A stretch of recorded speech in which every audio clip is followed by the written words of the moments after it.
CarolinaPrepper.com. If you're looking for quality food storage for hiking, fishing, hunting, basic survival needs, or just for everyday use, check out our food storage line at CarolinaPrepper.com. We also carry other fine quality products such as our can concealment holsters for men and women. Keeping your firearm under cover and within reach puts confidence in your hands in any situation. Our products are 100% American made. Check us out today at CarolinaPrepper.com. Knowles on the News. Susan Knowles.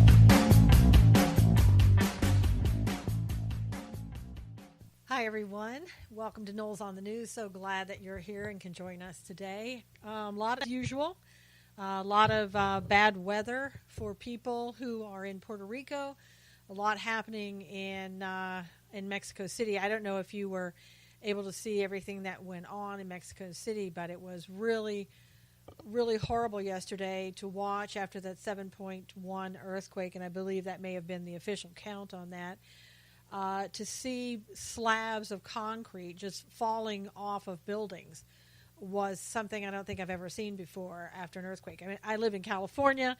We do have a terrible time, with the earthquakes, but our buildings are built so much better, I guess, than those in Mexico City. Also, we haven't had a 7.1 as well. And just to watch that, to know that buildings collapsed, to know that 22 children at least in a school building lost their lives. What a horrendous thing to know, and to see people being actually pulled out of the rubble yesterday as well. Just our hearts and our prayers go out to those people in Mexico City. I know so far, depending upon who you live to, there's either been about 225 or 240 some plus people, 48. I think 248 was the last thing I heard, that have lost their lives, and they say that there's probably going to be a lot more than that. Sad also to note that those people were in a church service, I guess, in the morning, and they were remembering the horrific earthquake, I should say, that they had about 30 years ago, and they were giving thanks that they had survived that earthquake. And then here we go with right after, literally moments, I guess, after the church service, we had the horrific 7.1 earthquake in Mexico City. So, we're seeing a lot of that around our country, earthquakes and hurricanes.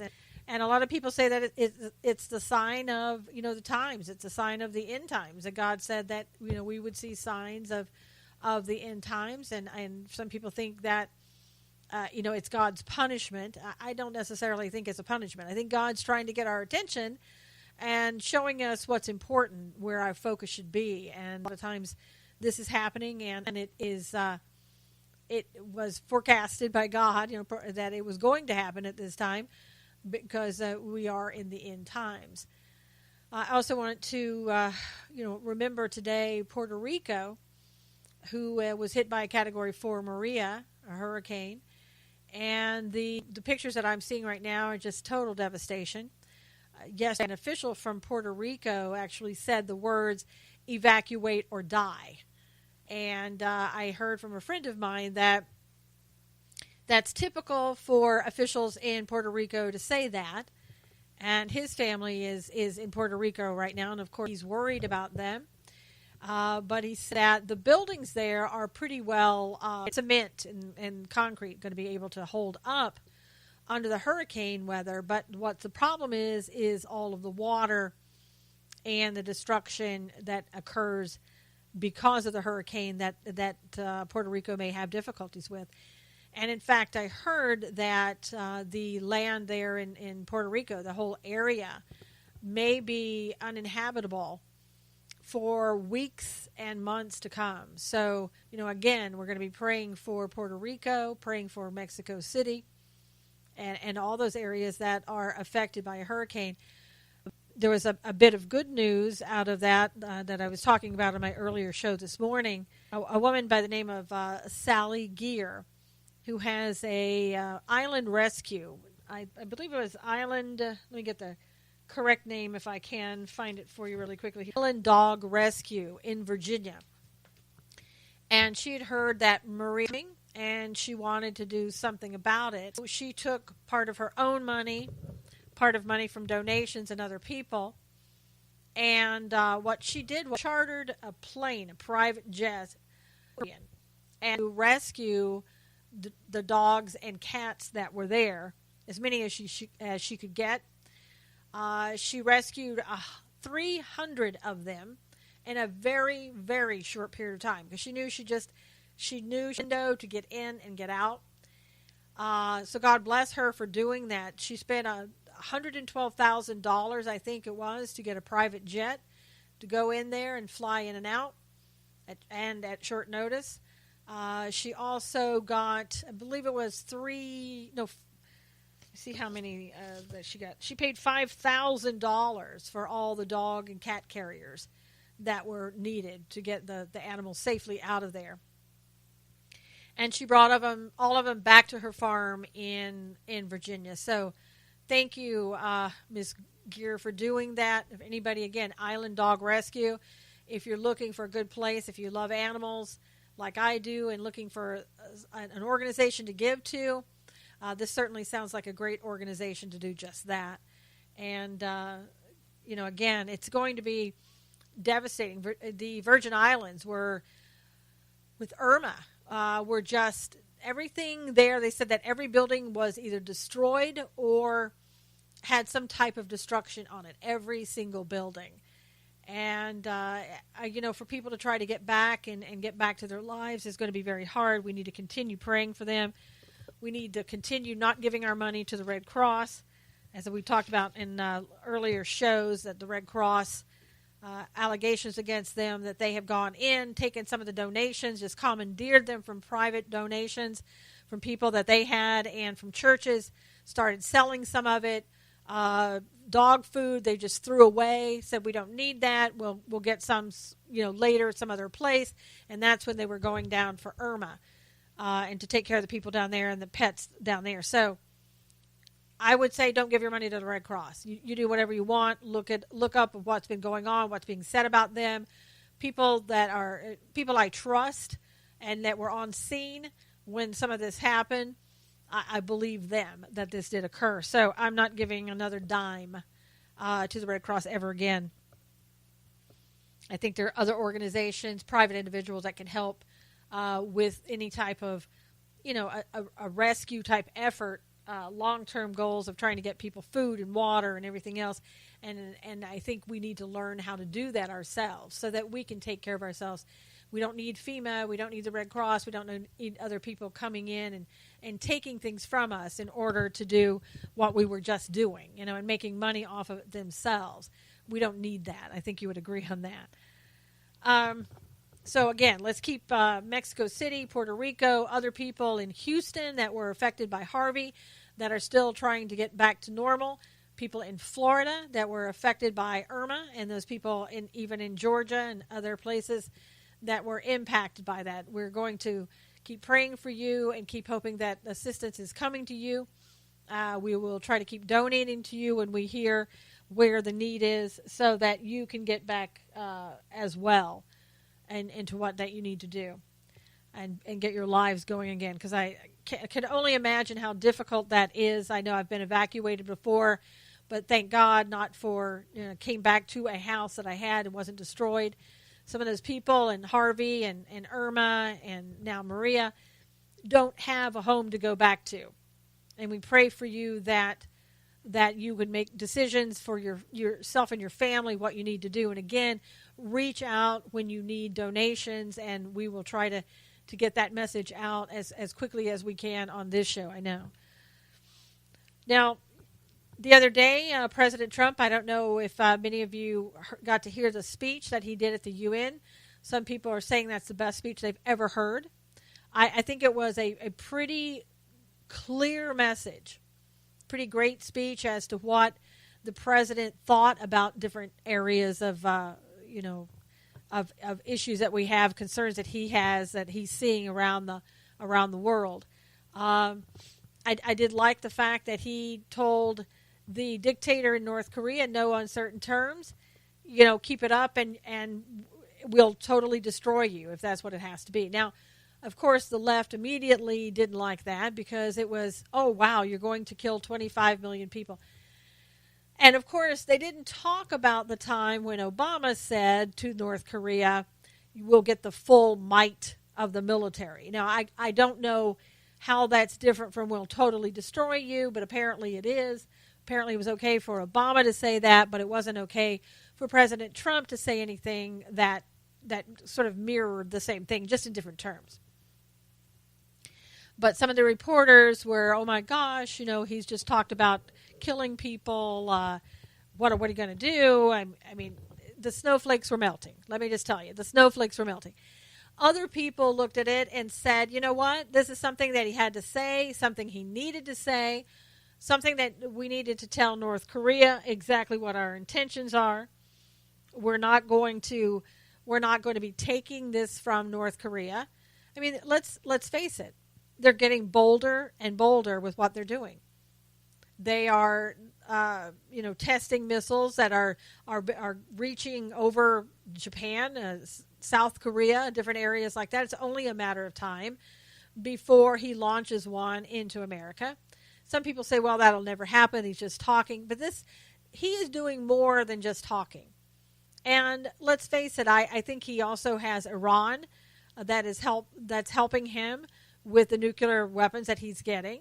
It's not like he's doing this on his own. In some regards, he has the backing of China, who said that if the United States attacks North Korea, they'll stand with North Korea. But if North Korea attacks America, they'll be neutral. So, we're kind of alone in this right now. I don't think it's something that we want. I know it's not something that Americans want. It's not something that the president wants to do. He even said, I'm hoping that this is something that I won't have to do. I don't want to have to go and go after this dictator in his country. But America comes first, and I'm going to protect America. So I think that's a really good thing, that he has, again, sent a clear message that we're not going to take it from you, North Korea. I personally think that the best thing to do would be to go in and take Kim Jong-un out. However, because of North Korea, because they have been brainwashed since early on, because they look at the dictator as basically a god, if you want to put it in that way. They're required to, worship his pictures and everybody else's pictures and be enthusiastic when they see him and no matter what he's doing. So I'm not sure if we take him out, what's going to happen? Who's going to take his place? We don't want to be into this regime change type situation again. We know that doesn't work so well. But this is different. And I know a lot of people don't want to hear that, but it is different. We're talking about a country who is saying we're going to come after the United States. We don't care if we harm people in the United States, and he's making steps towards doing that.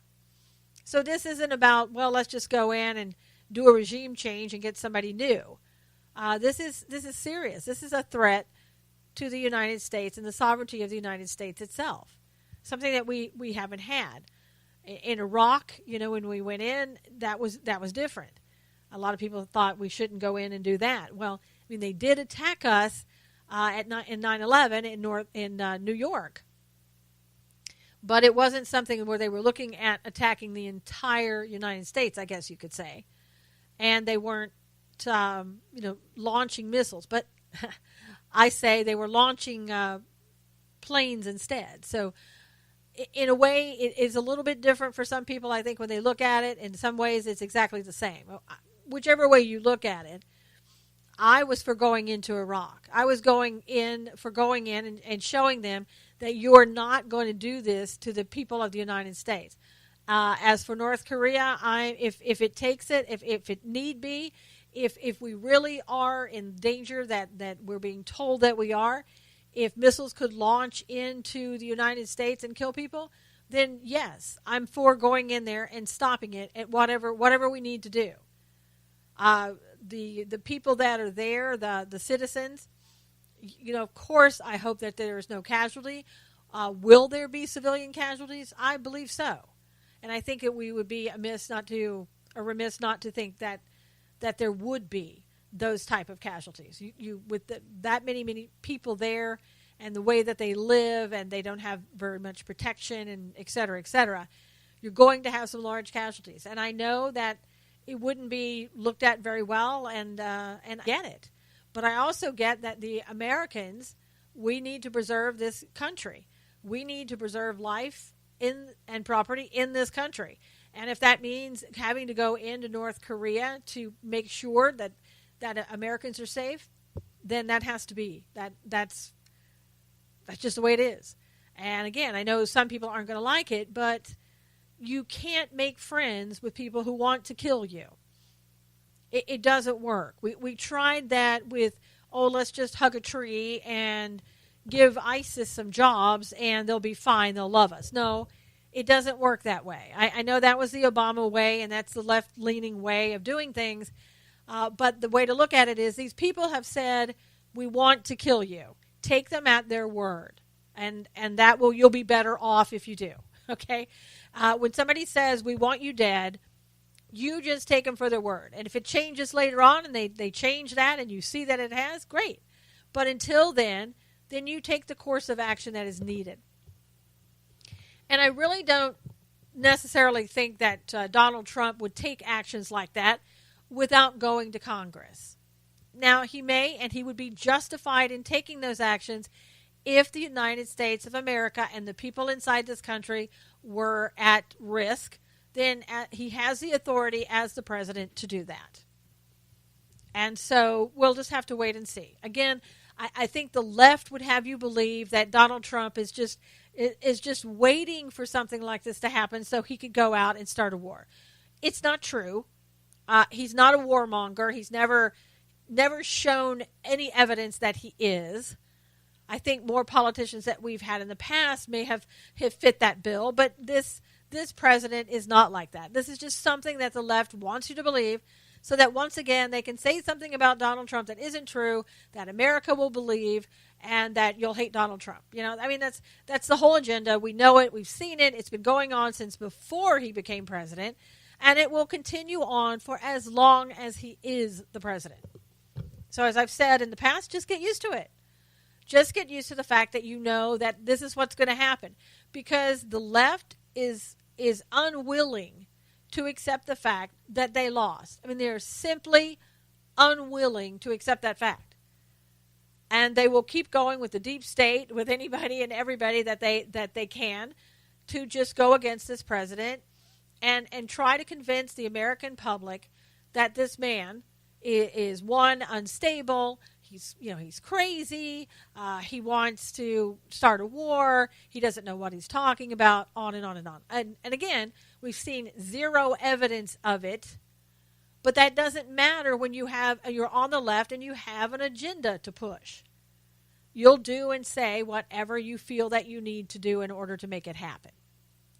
So keep that in mind. And I know you're not fooled by the left, and tell people that you know who are fooled by the left to stop listening to garbage. Stop being fooled by people on the left. Find out the facts for yourself. See what's being done. And I know sometimes it's not going to happen. I understand that, but we'll do the best that we can. With shows like mine, with you getting out there and telling people that you know, and maybe word will get around. Maybe someday the truth will come out. That's all we can hope for. That's why the name of the show is Stand for Truth Radio, because that's what we do. We strive to get the truth out there so that people will do their own research, hear the news for what it is, understand when they're being lied to. And I'll tell you, most of the time, what I've seen, you're being lied to. You really are. A lot of people have their own agendas, and that's what they're pushing. And you have to be smarter than that. That's where discernment comes in. That's where doing your own research comes in. That you see who is telling you the truth and who's telling you what they want you to hear because it benefits them. And I think as we have seen so far, this president is interested in benefiting America. You can't say that he's benefiting himself because he doesn't take a salary. You could say, well, he just benefits himself by his ego. I'll tell you what, yeah, I think you have to have somewhat of a big ego to be president. But if you didn't have that ego, I don't think you could be president. Because I think it takes a special type of individual to do this type of job and want to do it. Because can you imagine the pressure that you have each and every second of your existence as president of the United States? I don't think Donald Trump, I think Donald Trump, seriously has better things that he could be doing. I think it's the noblest thing he could do. And I, for one, appreciate what he does. Do I agree with everything he does? No, I don't. But I think that he is absolutely trying to do the best job that he can. And the left, all they want to do is tie his hands behind his back. That's all they've done.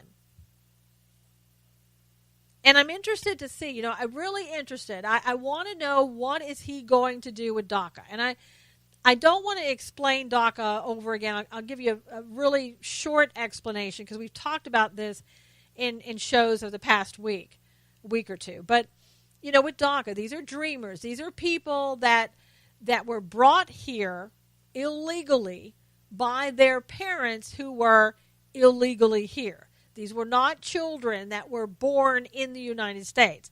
They were brought from other countries illegally when their parents came here illegally. And they are now about 25 years old. So the concept of their children, that's no longer true. They're not. They're 25 years old. And as I've said, and older. And as I said before, the president of the United States, whether it's Obama or Donald Trump or anyone else, they do not have the authority to decide issues about immigration. That's a federal law, federal issue, and the president cannot make law. But who does decide and who can make law and can only be the ones who decide the federal issues like that of immigration is Congress.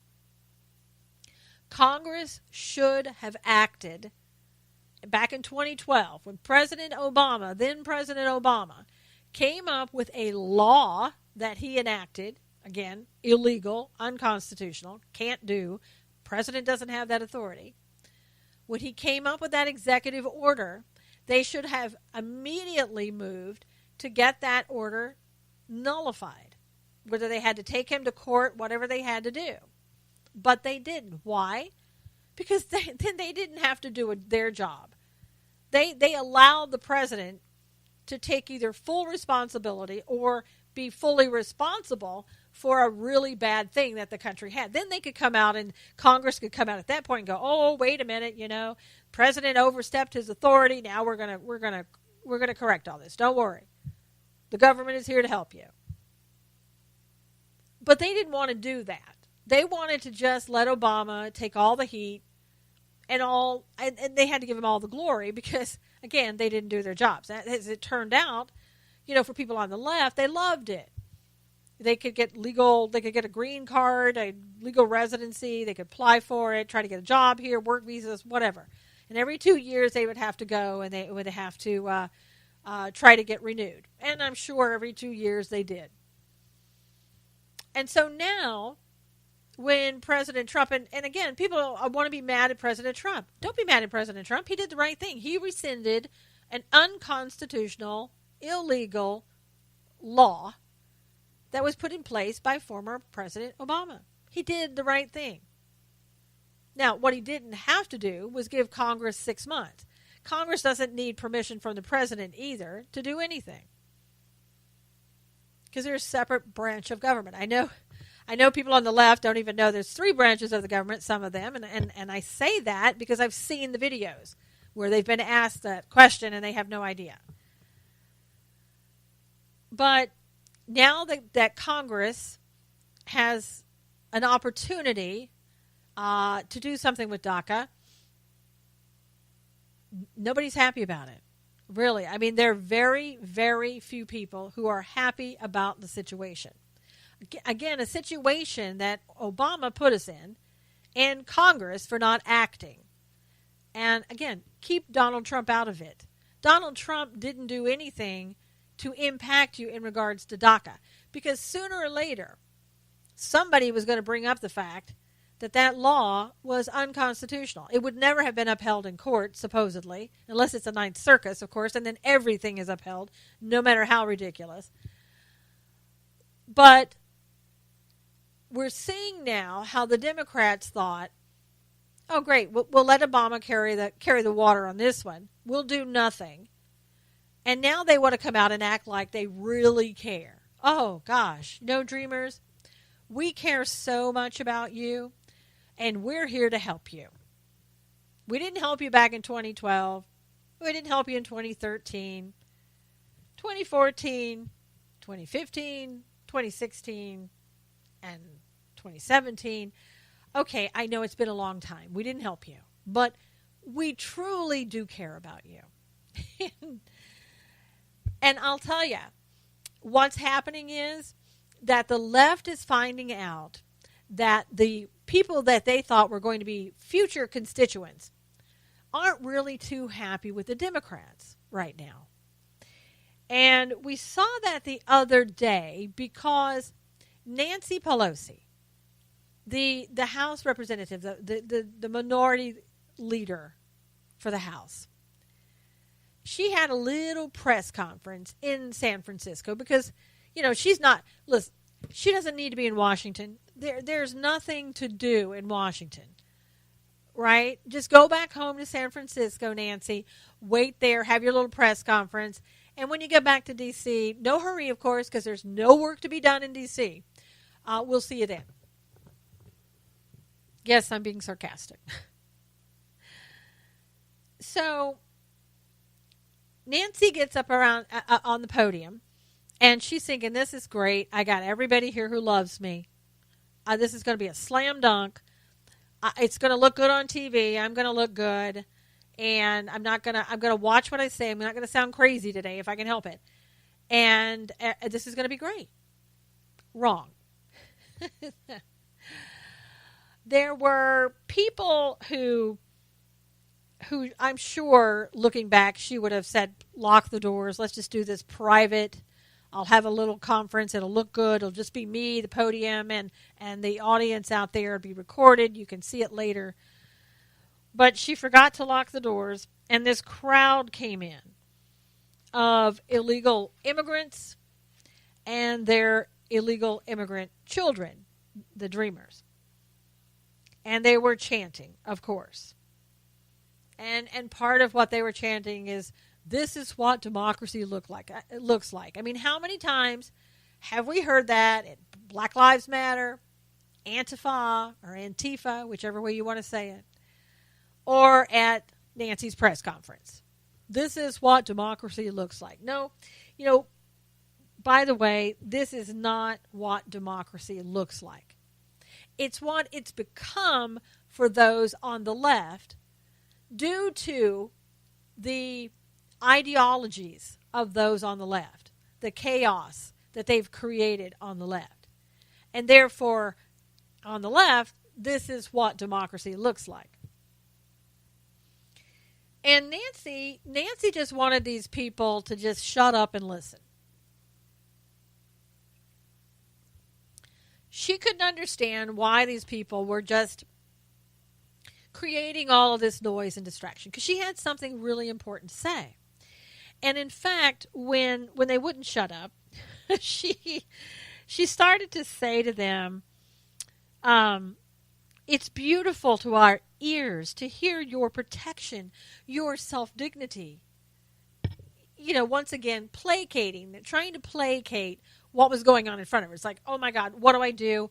I know what. I'll just tell them how much they're loved, how beautiful what they're saying is, and they'll shut up. Well, no, they didn't shut up. They began to drown her out by chanting again. And part of what they were chanting is yes or no, yes or no. Are you going to give us amnesty or not? That's what they wanted to know. So Nancy, being the mom that she is, Nancy said, stop it, just stop it.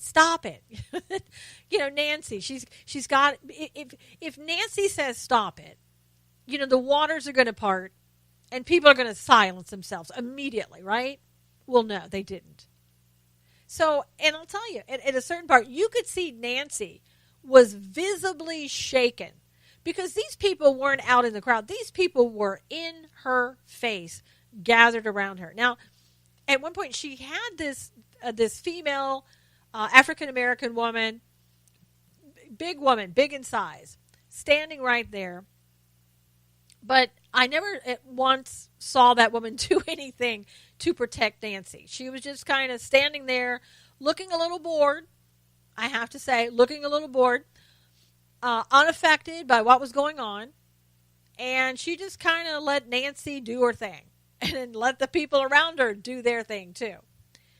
And so while Nancy's shaking, these people continue to shout. And Nancy's like, they're not. She looks around incredulously at a guy behind her and said, they don't care about DACA. They don't want to hear about DACA. They don't care. Really, Nancy? You think?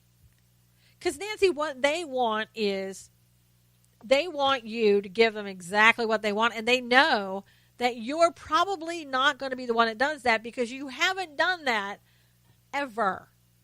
Okay? And you're only doing it now because you have to. Because in 6 months, and in a way it was ingenious that Donald Trump did this, because had he not put a time limit on it, or just said we're ending, the blame would have been pushed on him. But now he can say, Congress, you got 6 months. Do something with it. Make it happen for the dreamers that you say that you love. And so now the focus is, okay, what's Congress going to do? We're going to all be out here watching. And so it's really great. And now the dreamers, while they still don't like Donald Trump, the dreamers are now eating their own, as they say. They're going to the Democrat Party, the ones that everybody thought that they loved. All the Democrats thought they loved them. And again, thought this, well, here's our future voters, because we're going to get them amnesty, and they're just going to vote for all of us. Now they're not going to be so sure, right?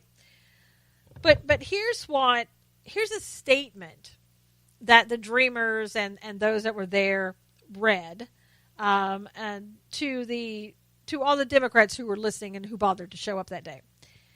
It says, "We remember all too well how for 8 years the Democrats laid siege to our communities, raiding and deporting nearly 3 million people of our family members and loved ones. Where was your resistance then? Ms. Pelosi, did you think we would forget? We send a clear message to our fellow undocumented youth and community.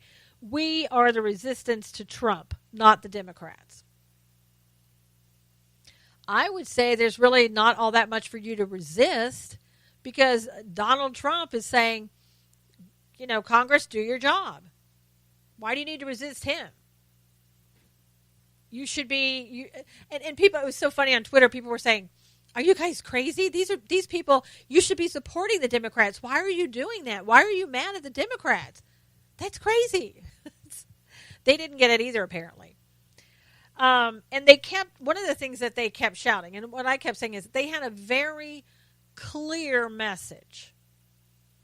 And that clear message is, and they were holding up signs saying this too, fight for all 11 million.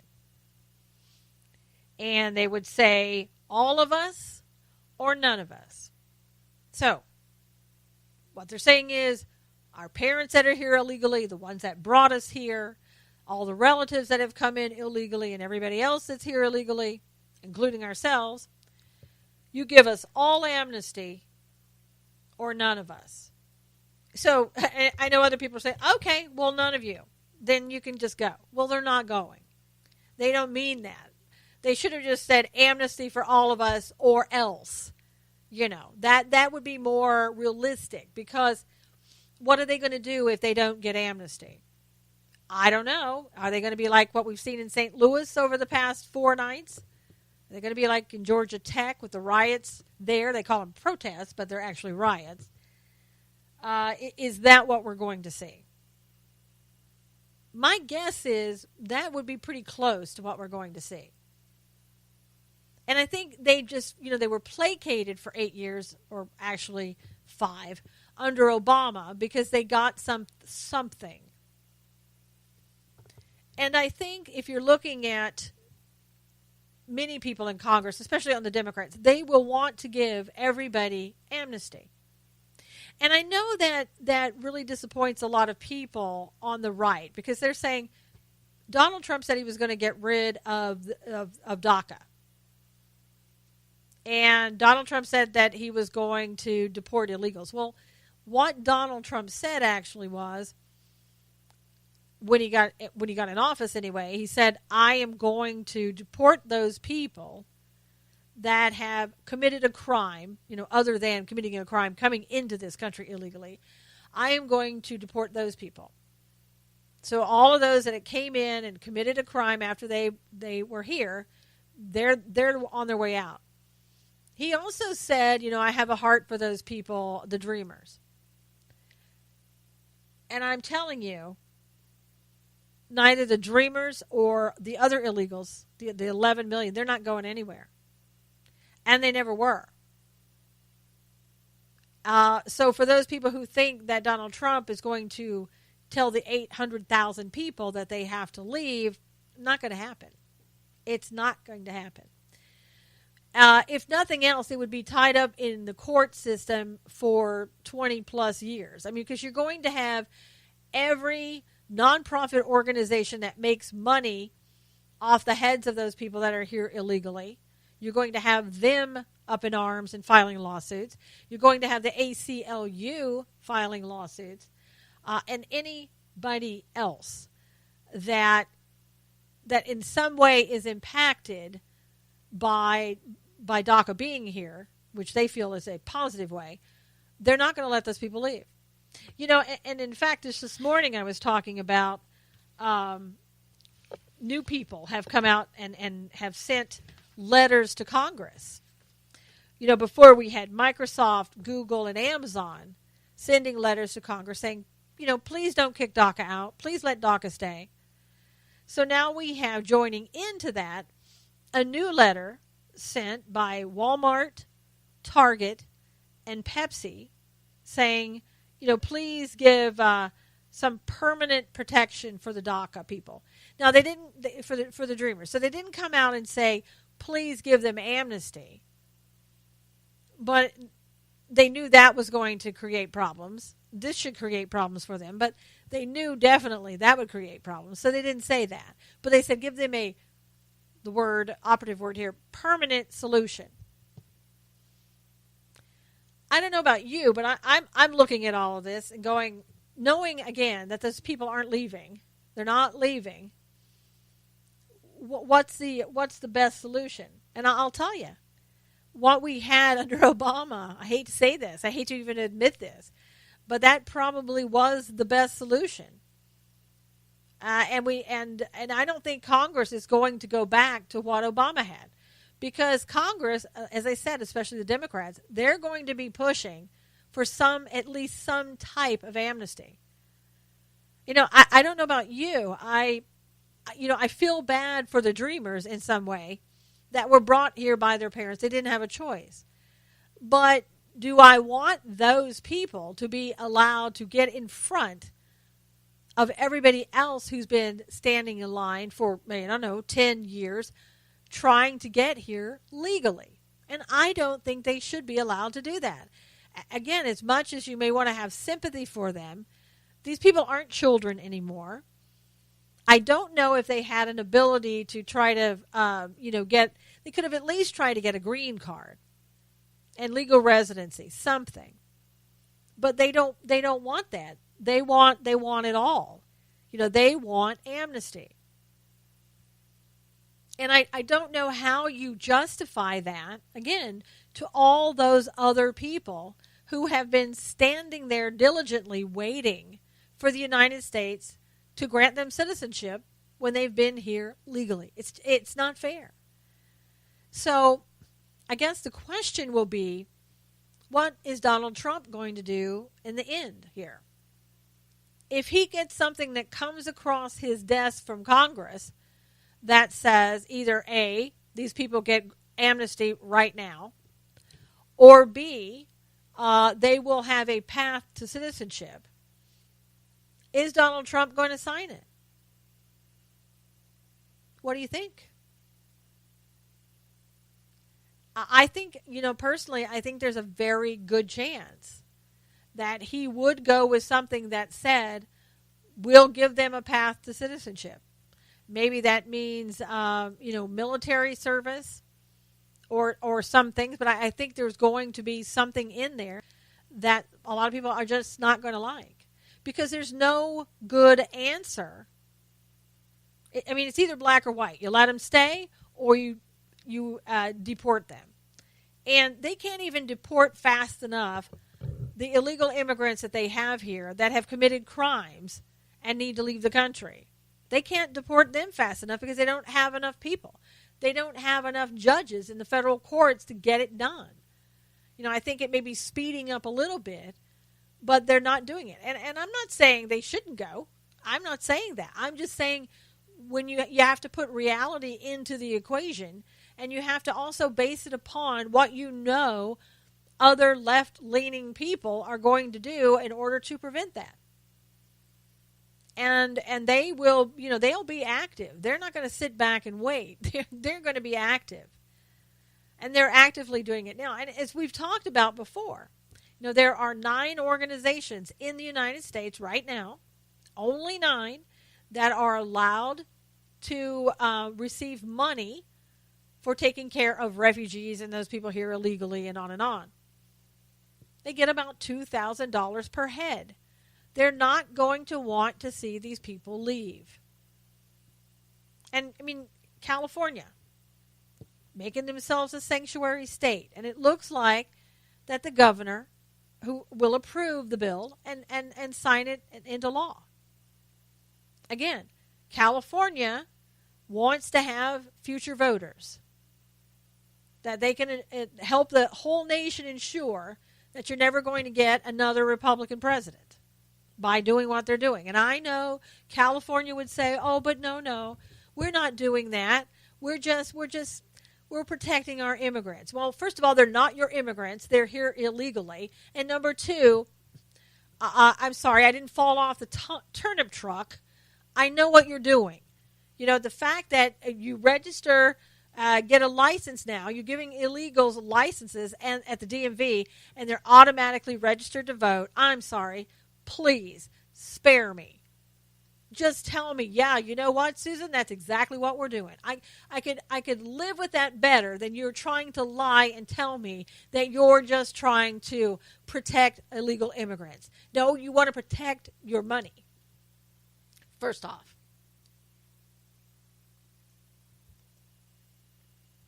you're protecting your money, you're protecting your votes, and you know exactly what you're doing. It's shameful. California, it's shameful. And again, your sanctuary states are going to pop up all over. And they don't care, that the president or Jeff Sessions, the attorney general, comes out and said, hey, we're going to withhold your federal money. They've already sued to say, no, you can't withhold the federal grants. And in some instances, the courts are saying, that's right, you can't do it. We have a country right now that is we're upside down. Let's just face it. We're so upside down. The courts aren't imposing the laws that they should impose. We've got the president over here from the last administration creating law. We've got the Congress whose job it is to create law, not creating law. It's screwed up. It's screwed up. I tell you, in a lot of respects, I feel really bad for Donald Trump. You can't drain a swamp when what's surrounding that swamp is a bigger body of water and a bigger swamp. I think President Trump thought that he could go into D.C. and that he could start getting, part of that of the swamp cleared, and it wouldn't be that bad. He didn't know.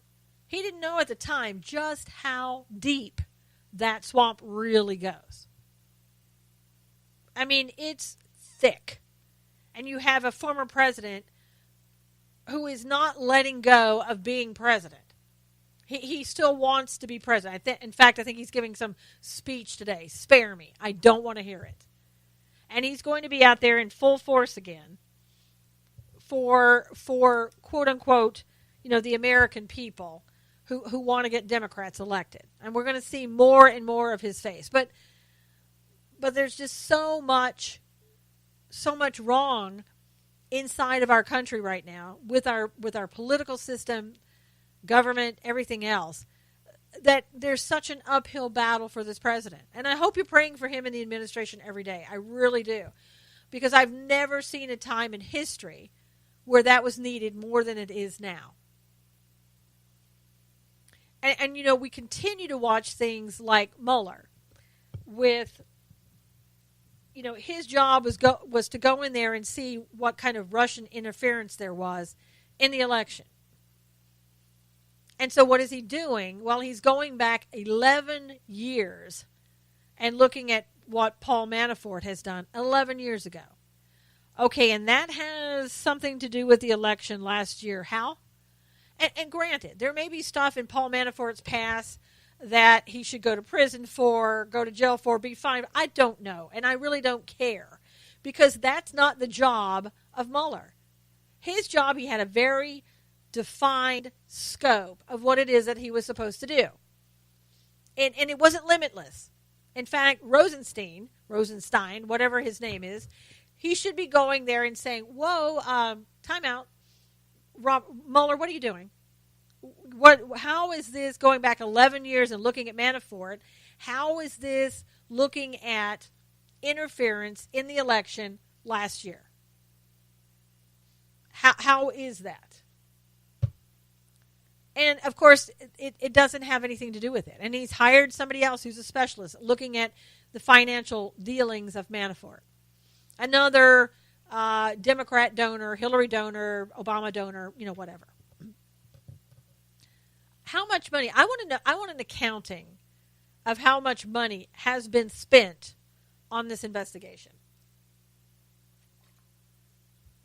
I want to know how much of my tax dollars has been wasted on things that I know don't exist. Because here's the thing. If there had been evidence in the very beginning of Russian meddling with the election, it would already be out. If there'd been information that President Trump somehow had colluded with the Russians, it would have already been out. I think probably what Mueller is trying to do, if anything, he's hoping that he can go with two reasons. He's hoping he can go after Manafort, because if he can go after Manafort and get something on him, whether it's related to this or not, he can say, I was justified in using and spending all the money that I did. All the money that I wasted, at least I got one person out of it. And, of course, they're going after Flynn. Flynn's probably going to file bankruptcy because they're coming after him so hard. And I think his son as well. So this is what we're doing. And with no accounting for the scope of what he's doing, no accounting for the money that he's wasted, and actually what he's trying to do with Manafort. So either it's to get Manafort for something so we can say, look, we're justified in spending the money. Or the hope is, if I can get Manafort, I can get him to talk. I can get him to squeal and talk about the president and the president's involvement. Okay, here's what I have to say to that. We already know that during the campaign, during the campaign at least, and after, Manafort was wiretapped, right? That just recently came out. And we have the transcripts when he was talking to the president. Because during that time, if you're wiretapping him at some point, whether you're standing there in the men's bathroom or wherever you are, you're going to have been talking to the president. And so if you have that, if you wiretapped Manafort and you know there's anything on those tapes to incriminate the president, then you don't need to go back 11 years. You don't need to get Manafort in order to get President Trump. You don't have anything on those wiretaps. So now you're looking for anything and everything, some needle in a haystack to make your existence relevant. I mean, When are we going to call a stop to this? And the answer is we're not. We're not going to do that. Rosenstein is not going to go up and say, okay, time's up. It's been real. Thanks for coming out, but you can go now. Because if he does that, then it's going to be, well, there you go. You're obstructing justice. We've got some things here. You know we're getting close to the president, and you are obstructing justice. So you know what? Mueller can do this for 8 years. Mueller can go and you know, if they find out that your grandmother went and had a tour of the White House, and maybe just so happened, Manafort happened to be in the building at the time, then maybe they can go after grandma too. You know, there's no end to this. Now, we can't go after the grandma whose last name is Clinton, but we can go after everybody else's grandma. And we can go after anybody that we want to. I haven't seen one person, not one person that they've talked to on the Democrat side. And what about this with Debbie Wasserman Schultz and the Awan brothers? Hello, silence. We hear nothing from mainstream media on that. So, again, this whole thing is a farce created by the Democrats, as it's always been in the very beginning, to be able to bring down the GOP, bring down this president, I don't know, whatever you want to say, increase their worth. And I don't know where it's going to end. I don't think it's going to end. And I don't know what, people want to blame Jeff Sessions. Oh, well, Jeff Sessions should never have recused himself. We've been over that before. Jeff Sessions, if he wanted to be an ethical attorney, he really didn't have a choice. And they're saying, well, but he didn't tell the president. He should have just said, I don't want to be attorney general because, you know, I can't do anything if Russia comes up. He did tell the president during his confirmation hearing. He told it publicly. Jeff Sessions said it publicly. I think it was Franken that asked him, if anything happens with Russia, what are you going to do? He said, I'll go to the DOJ, I'll ask them what they want me to do, and I'll follow what they tell me I need to do. And the attorneys at the DOJ said, you know what, Jeff? You need to recuse yourself. Now, President Trump at that point, I agree it's in the confirmation hearing stage, but he could have said, you know what? I'm withdrawing my candidate. He really could have done that. So we can't put everything on Jeff Sessions. He did the right thing. You may not like it, and you may disagree with me that he did the right thing. I was a practicing attorney. I know how important ethics are to the bar. I know if you want to keep your license, what you should and shouldn't do.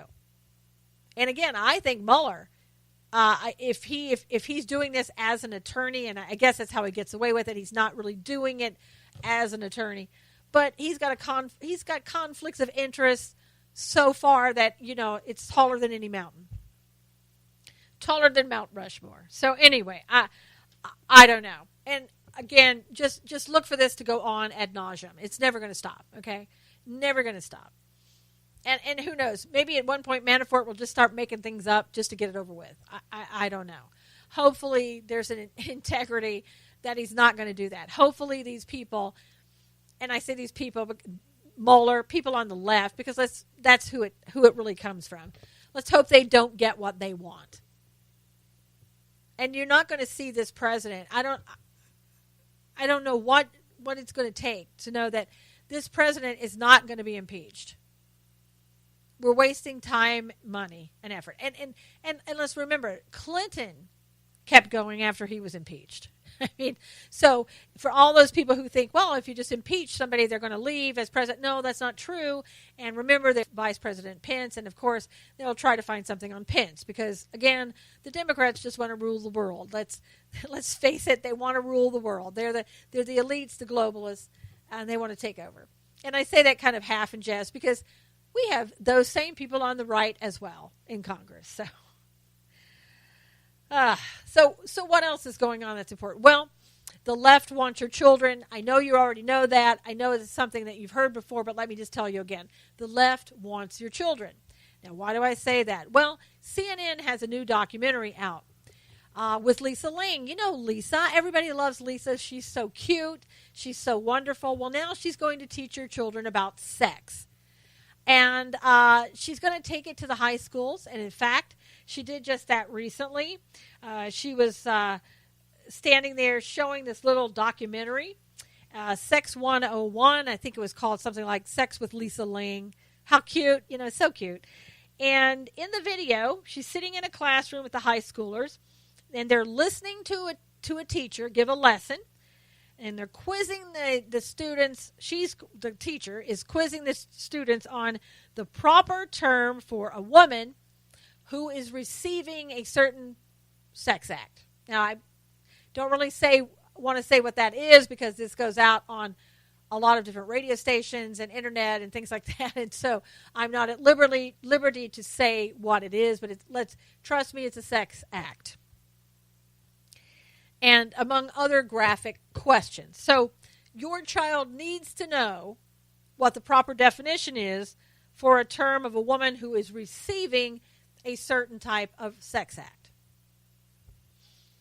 Other topics taught in the classroom include how to use condoms for when you're having, let's just say, same-sex couples are engaging in a sex act. And the CNN host, Lisa Ling, then turns to the camera and says that the teaching is inclusive, and was very happy that this was being done. The teacher also states that she has children who are transitioning genders, and she was asking them what their preferred pronoun is. Now, I talked about this on one of my earlier shows, and I had people saying, well, don't you know that this happens? They should be taught about this type of sex, or, how to protect themselves, on and on and on. It's the same argument that we always get. Children are going to have sex. They're going to do different sex acts. They're going to have same-sex acts, and that wouldn't it be better to teach them about it rather than watch them get AIDS or STDs or whatever? My answer is always the biblical one is, wouldn't it be better if we taught children to abstain from having sex? That's number one. And I know the left doesn't like that argument. Communists don't like that argument. I get it. But it is a valid argument, and it's always dismissed as outdated, old-fashioned, ridiculous, biblical, blah, blah, blah. All right. So let's move on to argument number 2. Number 2 is, it's not your school's job to teach your children about these types of things. Because I know this is old-fashioned too, but I think your parents ought to be the ones that teach their children about sex, religion, whatever the case may be. I don't ever think it's the school's place to do that. Just me. I get it. Just me. But they want your children, and they're going to teach them these types of things. There was also a class where they were in California. They were going to teach your children about slavery and how bad it was, and the repercussions. They were going to take duct tape, tie the hands together. They were going to then put them down on the floor in a dark room, and they were going to show them a clip of Roots. And they sent this out to the parents and saying, this is what we're going to do. Luckily, some parents objected to it, and they called that off. Political correctness, that's what that was. Trying to appease the left, that's what that was.